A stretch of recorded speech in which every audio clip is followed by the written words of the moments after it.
Let's machine the end caps and the sides for the toolbox using MasterCam for Solidworks. We'll check the add-ins to make sure it's active.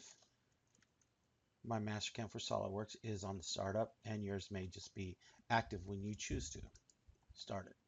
We're going to start a new drawing, an assembly part. We're going to browse to find the components we want. We're going to use the toolbox side and the toolbox ends.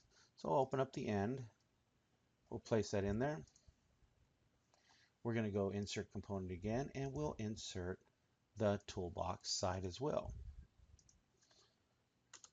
We have both components in space now.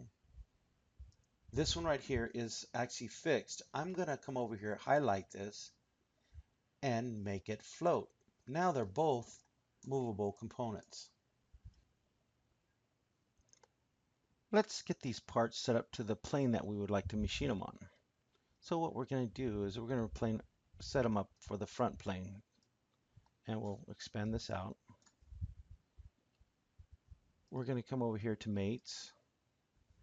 We're going to take the front of this and mate it to that plane. We'll do the same to the other. We'll choose a plane, and we'll choose the face to make it to that point. We'll zoom in on here, and remember they're still floating freely. And here they are. So they're laid out. And I can rotate them. Now we're orientated here. I can rotate them, do whatever I want. So I'm pretty much exactly where I want them in the front plane for machining. And as you can see, my X is going this way and my Y and my Z. I'm set up the way I want it. Let's set up the MasterCam tab and the stock setup. So we'll expand the properties again. Files. We'll change the mill default to the Haas 3-axis. We'll do the tool setting. We'll call this 1, 2, 3, 5. Assign the tools sequentially. Overwrite defaults, height, retracts, and feed planes. And select the material we would like to use in the 50/50 series. The stock setup, we're going to stay on the MasterCam stock plane because we're using MasterCam SolidWorks front, so they correlate with each other. The Y value will be 6 inches. The X value will be 12 inches, and the Z value will be 0.0625. Our origin will be at the middle and the top of the part, and we'll hit OK. Here is our layout that we want to get this to. So let's go here and hit the space bar. Go to the front view, excuse me, hit the wrong view. There we go. And we'll hit F for fit and unzoom. And now we want to be able to set this stuff up. You remember I can rotate this, change this around what I want. I can go back to the assembly, move components, rotate components. I can still have that capabilities exactly the way I want it to do, so I can lay it this way and hit check for the rotation, get it kind of where I want it. Let's move our components that will fit our material boundary. So I'm just going to drag it in to make it lined up. That looks pretty good there. I'm going to move this one over just a little bit. And now we can use the mirror command to get our other two again. And by using the mirror one, we can mirror about a plane. Since the end cap's active, I want to go about the top plane and mirror it about that. And I have my second one. I'll select this one and we'll mirror this one about the right plane. And now we have both parts fitting inside the stock of material we have for it. Go ahead and save that. And we'll call this tool box. We'll call it side and end cap toolpath.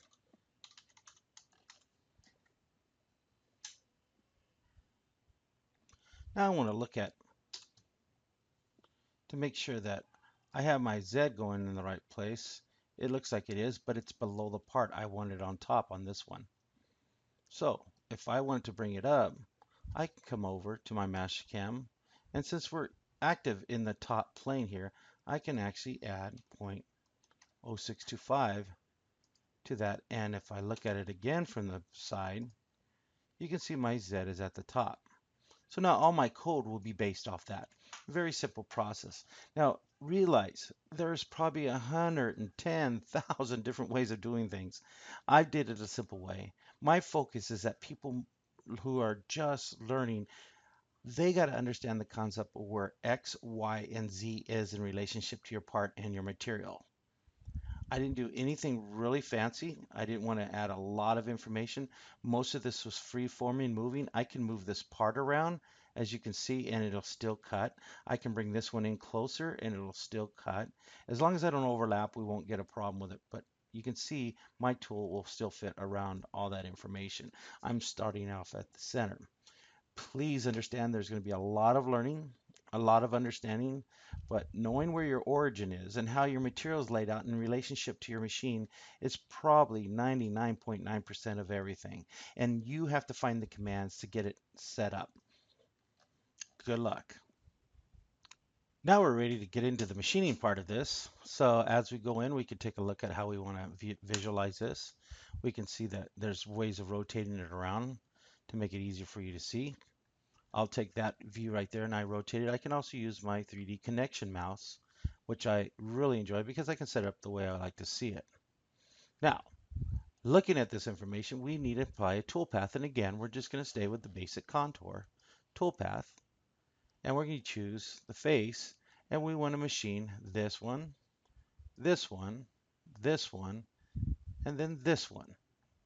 This is important. We have 4 different faces. So we're going to have a lot of chain information, but there's about 16 entities there. Again, we can go through to be more efficient. That one's going the wrong direction, so I need to flip it. There, the arrow's going out, so my tool will be on the outside. That one's going the right direction. That one's going the wrong direction, so we can flip it. A lot of people ask, how do you know the direction? Well, to me, it's quite easy to understand. The majority of the stuff we do in CNC is climb cutting. One way to tell how your direction is correct is knowing that anything that's outside geometry, it should go clockwise. So think about a clock and how it rotates. Anything that is inside, it should go counterclockwise, and that one is going around, and you can tell by the direction of the arrow, so it's going around the object that way. And that's how I know how to flip them. So if I look at this one, that's correct. If I look at that one, inside geometry, counterclockwise. Look at that one. Is that outside or inside? It's outside in the direction of chain. Looks like it is going which way? It is going counterclockwise, which remember I said anything that is inside cut should go counterclockwise and anything outside should go clockwise. So let's flip that around. I can change its start point to the corner here, which is great. And then it'll go through the whole process. Again, we cut the part out before we cut the internals out. I never like that, so I like to take that down and move it a ways down. And let's take a look at where we left off here. 1, 2, 3, 4, 5. We got to go down one more with that one. And this one right here looks like it's off. So if we come back up here and start, let's figure out 1, 2, 3, 4, 5, and then going back there. I think we should take this one up and move it up a couple spots. And now watch. It'll do that circle, that circle, that circle, back to there, and then back to there. So you could set up your production, which is a neat thing to do. So this one going the right way, it looks like it's going the wrong way. Reverse it. We'll choose the starting point. We'll move it backwards. There we go. And then we'll take a look at from there. That one, I want to go, those are the last ones I want to do. So we want to start that one to the end. We're going to choose 12, 13, and we want to move 16 up to. And now as we go through, you can see how more efficient this is. Whoops, that one got moved up. Let's go up. There we go. 1, 2, there, and to there. So let's take a look at our whole production. It's going to cut the outside of that circle. That's not good because the part will most likely break through before it cuts the circle. So we got to take this one, move it up. So inside, let's go inside, outside, finish part. Outside, go down one, inside, outside, first inside, inside, larger circle, and working around, and then cut the whole part out. Again, same thing here, working around, more efficient in the toolpath, and now we're done. We can set our Mastercam parameters, give it a name, toolbox side, and end cap toolpath is good. We're going to give it a tool, just like we did the first one. We'll come in here, and we're going to filter out all, this, less than. We'll just say ignore and look at them all. And we're going to still get 5/32. We can edit that tool. Go to our finalized properties. Our spindle speed, I believe, is about 6,000. And our chip load, we want to go about 3,000. Comes out to 18. And again, we can call this O flute.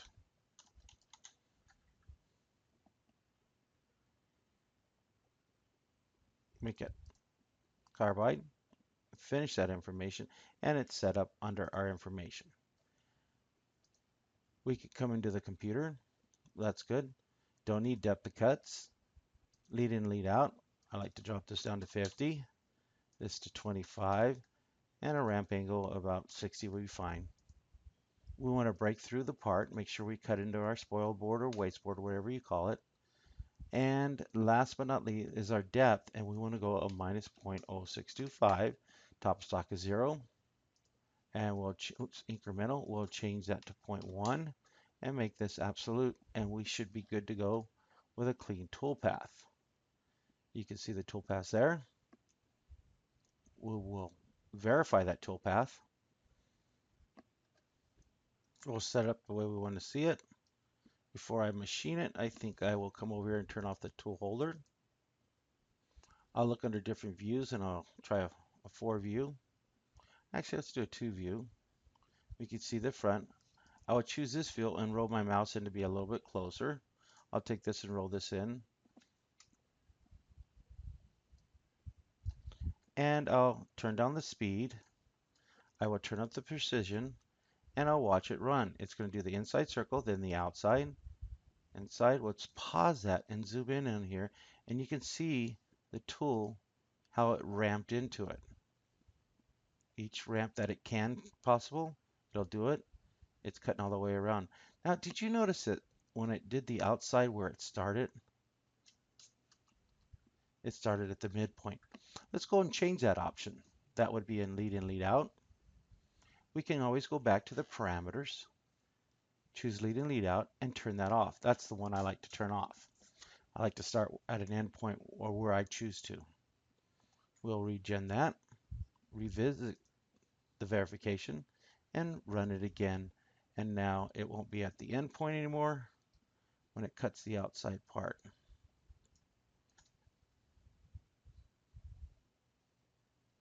Let's start it from there.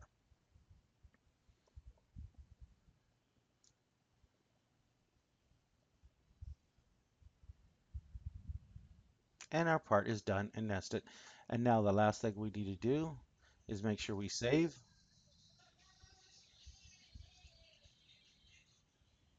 And G1 it.